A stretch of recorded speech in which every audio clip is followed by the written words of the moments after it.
Jnanatimirandhasya Jnananjana Shalakaya Chakshurunmilitam Yena Tasmai Shri Gurave Namaha Shri Chaitanya Manobhishtam Sthapitam Yena Bhutale Svayam Rupa Kadamahyam Tadati Svapadantikam.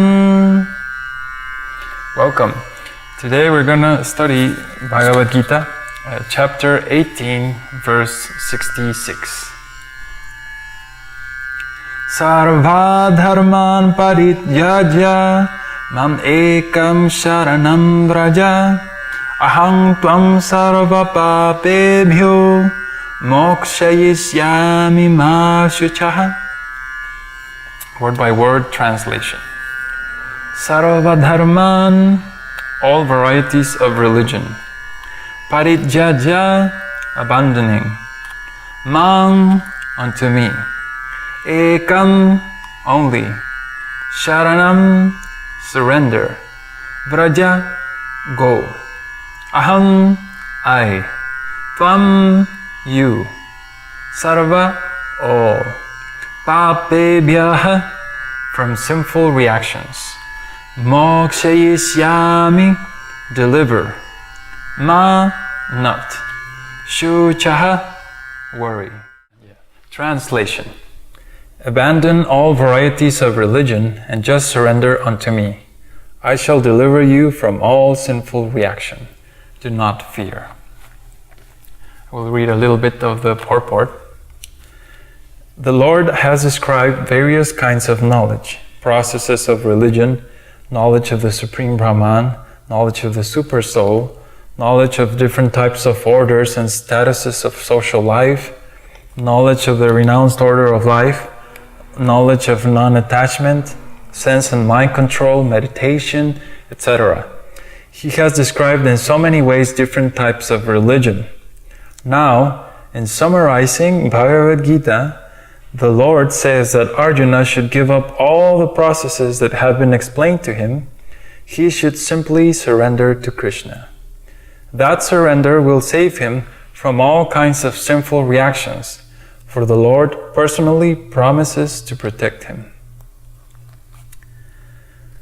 So this is a part of the conclusion of the Bhagavad Gita. After Kṛṣṇa and Arjuna exchange this wonderful conversation, coming to a closure, Kṛṣṇa says, surrender. Just surrender unto me. Abandon all types of religion. And this might seem like, then why did you explain everything else? Surrender sounds, at that point, sounds like, just forget everything and just surrender. So the word surrender might be a little confusing. What is it, or how do I know if I'm surrendered or not? These are common questions. So first of all, we must understand that the Vedic process is, again, a gradual process of improvement. One cannot take to the highest stage without going through a gradual growth. If I'm, for example, beginning in this path and I'm still eating meat and I have some bad habits to remove, I can't say, I'm going to attain pure devotional service tomorrow with very little effort, or without knowing the art of sense control or mind control or any kind of regulation or austerity. So each of these processes that Kṛṣṇa explains, it doesn't mean that they're useless and then we should just read them through and then, we don't need that. No, it just means that according to where we are at, we take to the process that's more favorable for ourselves. For example, Muslims continuously criticize devotees, or not all of them, but some, that deity worship is idol worship, that we should not do idol worship, and the form of Allah is not possible to represent it with material objects, so it's sinful to have deities.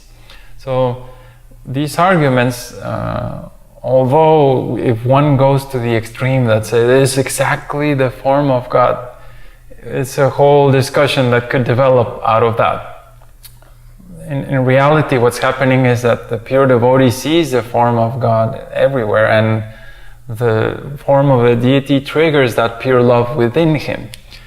But we also see that, for example, a 5-year-old child, when he's growing up and he lives in a family of devotees, he can't really understand very advanced philosophical concepts or things like that.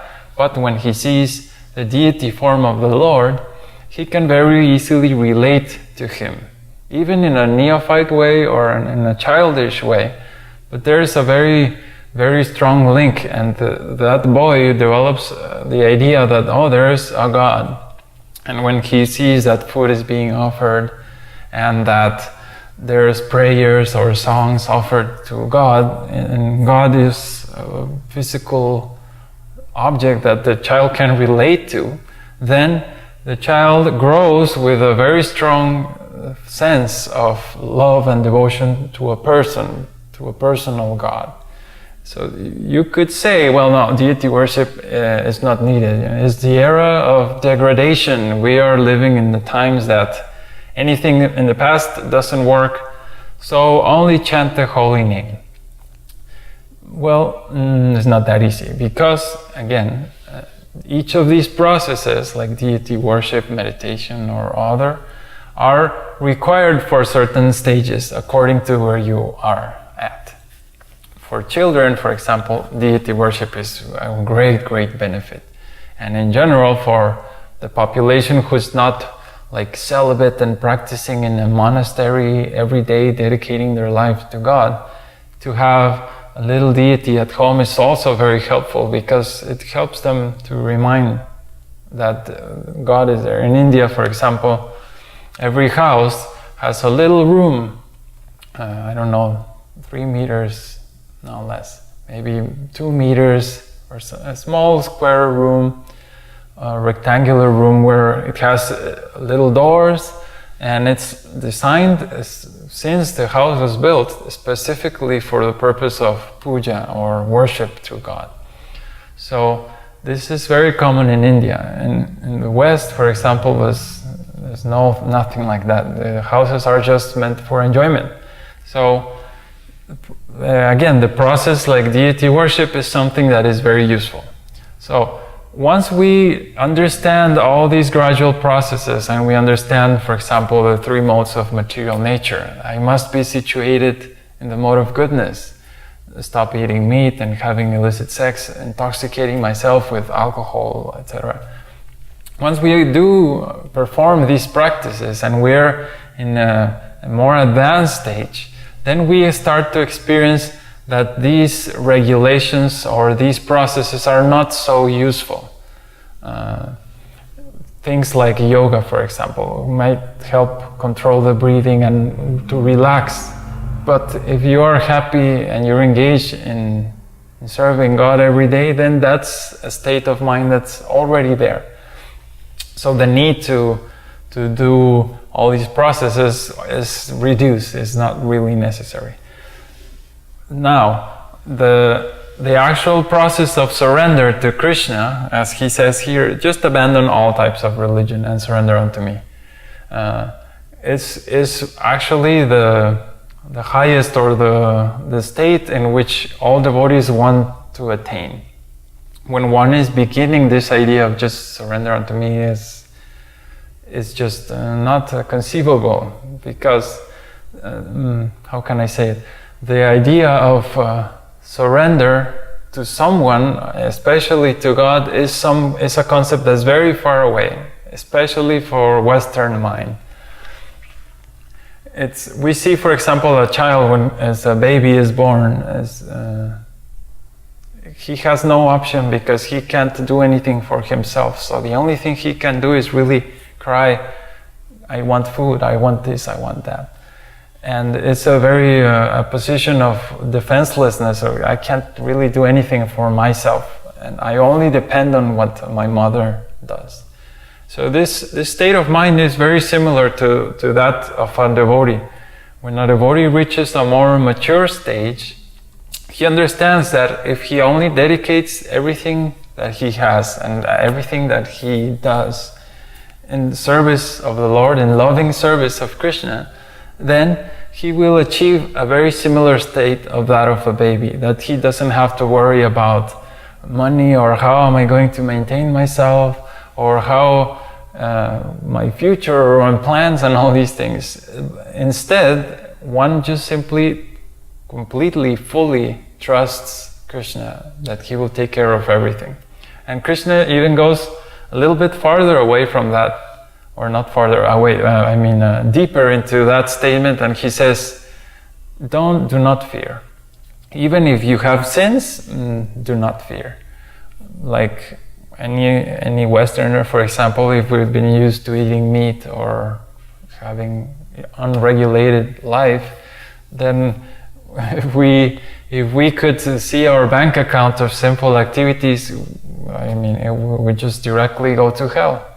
Just simply meat eating is so simple. Eating cow, killing cow is so nasty. So if we take to the process of loving God, and we're always fearful that, I have all these sins and I have this, and how am I going to maintain myself, and I cannot just dedicate myself to God, I have this problem and that, doesn't mean that problems will go away immediately, but in the mature stage of bhakti, all these worries about material situations and conditions and etc. completely go away. And this is shown by the example of the Goswamis or great devotees in the past.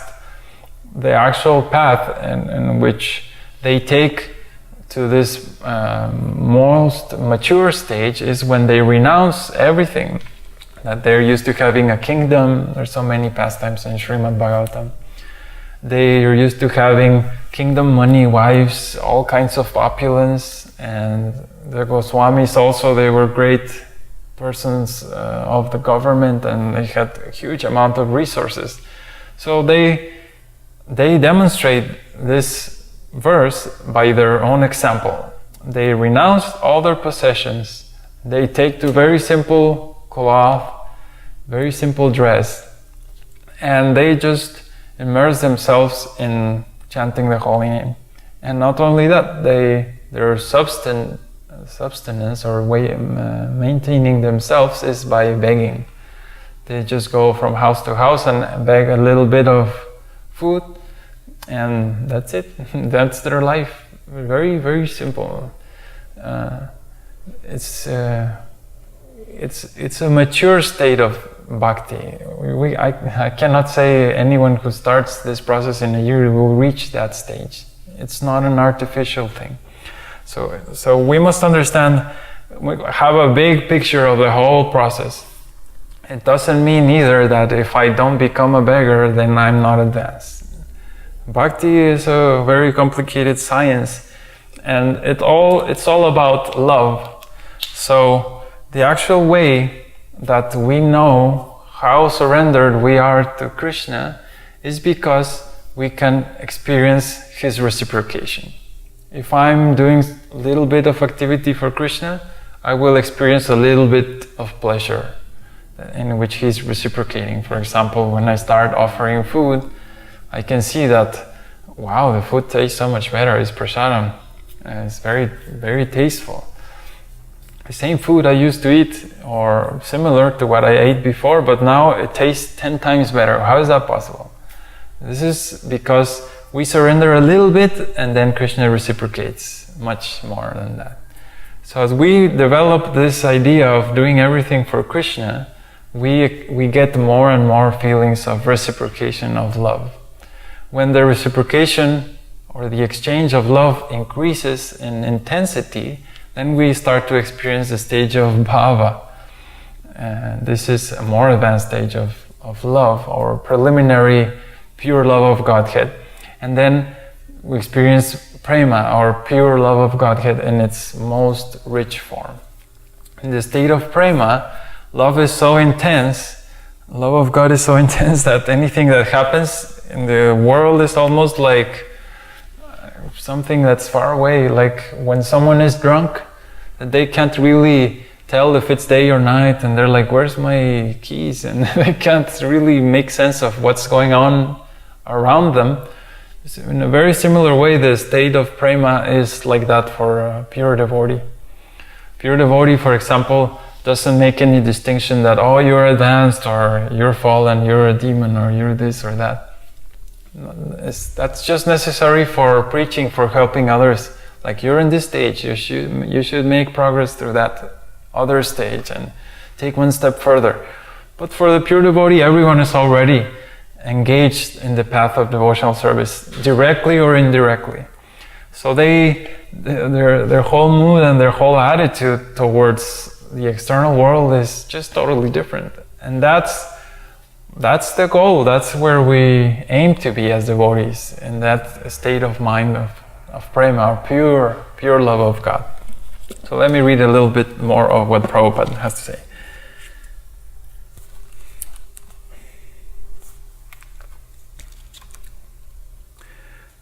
I will skip to the third paragraph. According to the devotional process, one should simply accept such religious principles that would lead ultimately to the devotional service of the Lord. One may perform a particular occupational duty according to his position in the social order, but if by executing his duty one does not come to the point of Kṛṣṇa consciousness, all his activities are in vain. Anything that does not lead to the perfectional stage of Kṛṣṇa consciousness should be avoided.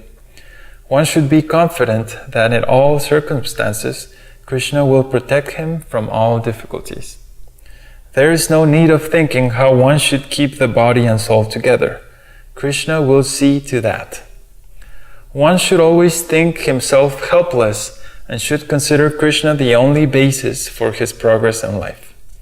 As soon as one seriously engages himself in devotional service to the Lord in full Kṛṣṇa consciousness, at once he becomes freed from all material contamination.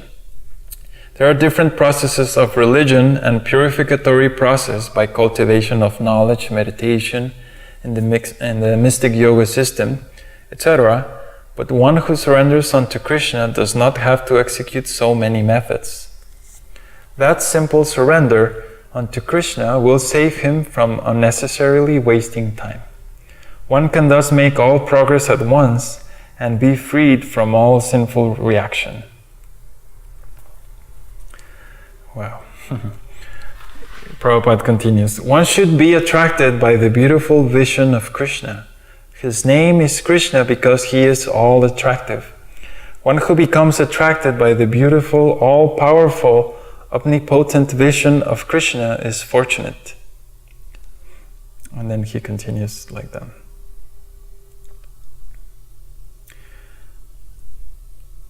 And at the end of that, Prabhupada says,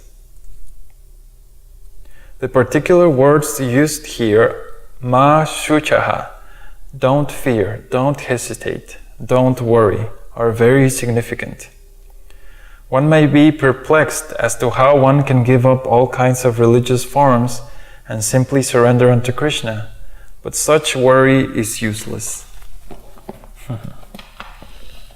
So, the process of surrender is like that. Is like when you're eating, when you're having some very tasteful food, you eat until you feel satisfied, and then you feel that, now I am full.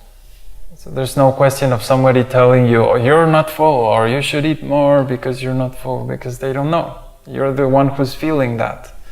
So in the same way, when we surrender to Kṛṣṇa, there's no one else can tell us, oh, you're not surrendered enough, or you're surrendered more or less. When we feel that Kṛṣṇa is reciprocating this love, that He's revealing His qualities, that we can participate in His pastimes in the spiritual world internally, then we automatically are satisfied and we experience so much pleasure that nobody has to tell us, you're not surrendered, or you need more surrender. These things are just like eating. When you feel that you're full, you say, oh, I should stop eating, I'm satisfied. When we surrender to Kṛṣṇa, there comes a point where we surrender everything, there's nothing more to surrender, and we experience that He reciprocates with this love. And that love only increases. It's not that when you eat you have a limit. With this love of Kṛṣṇa, it's unlimited, it only increases and it can continue growing forever. It's unlimited. That's the beauty of Kṛṣṇa consciousness. And so there's many ways that people try to cheat using this kind of logic. Unfortunately, it's the era of Kali Yuga, so some people twist the verse to achieve their goals in a different way. Especially the sahajas, persons who try to artificially create the spiritual world using the material body, and they try to imitate Kṛṣṇa and execute pastimes of Kṛṣṇa where He's not present, and they agree between themselves, you should act like Kṛṣṇa, you should act like this, you should act like that, and it's more like a theater. They artificially cry and all these things, but all that is just a cheating method. They haven't done the work. They haven't done the process of bhakti. It's very rare that one will achieve pure love of God just by luck or mercy. But somebody gives you a blessing and you achieve pure love of God. Okay, in 1 minute I love God. No, it's like when we see in this world anything that has value, even things like material things, when we see, I don't know, a bodybuilder, we say, oh wow, he has nice muscles and look, very nice body. But if we try to have a body like that, the first thing we'll go to the gym and then, okay, you have to do this for an hour and this other thing for 2 hours, and you're like, oh, okay, it's a lot of work. And then you have to do that for 3 years, steadily, and then maybe you'll have a body like that. So anything that's worth, or that we think that, oh, I would like to have that, it requires time and effort, and spiritual life is none different. To achieve prema is not a cheap thing, it's not an easy, like tomorrow I'll get pure love. No, it's a gradual process of elevation, and it might take a whole life. The same with meeting a guru. You can't say, I need to meet a guru tomorrow. You can try to look everywhere and you will only find unqualified persons. But when you're ready, Kṛṣṇa will arrange and you will find the proper guru. So one must understand that this process of bhakti is not a cheap thing and it takes a while to get it. But the result is so blissful and so beautiful that this state of mind where one can abandon all types of religion and just love Kṛṣṇa is very hard to conceive in the beginning. But in summary, you can say, like when a 15-year-old girl is so much in love that she can be in any condition, in any place, that she will be always thinking of her boyfriend. In a very gross way, in a similar way, a pure devotee is so absorbed in the beauty and the love of the Lord and that loving exchange that his mind is fully absorbed in that. There's no question of, oh, what am I going to eat, or how am I going to maintain myself, or all these things are just completely not there. And the person is just in love, just like the 15-year-old girl. And the best thing of all is, even if we had a very sinful past or whatever, we don't have to worry. Kṛṣṇa, if we achieve that state of mind, Kṛṣṇa takes care of everything. Everything. So our goal, our vision should be aimed towards that goal. And how do we get there? And that's why this verse is so important. It's almost in the conclusion of Bhagavad Gita. Very, very beautiful and sweet, but it's very esoteric. So don't try to abuse and take it one step at a time. If you still struggling with stopping to smoke, okay, one step at a time, but eventually you'll get there. And association of devotees is very important. So I hope you learn, have a good vision of the path in this video. If you have any questions or comments, please go to our forum on our website, thevedicway.org. Thank you. Hare Krishna.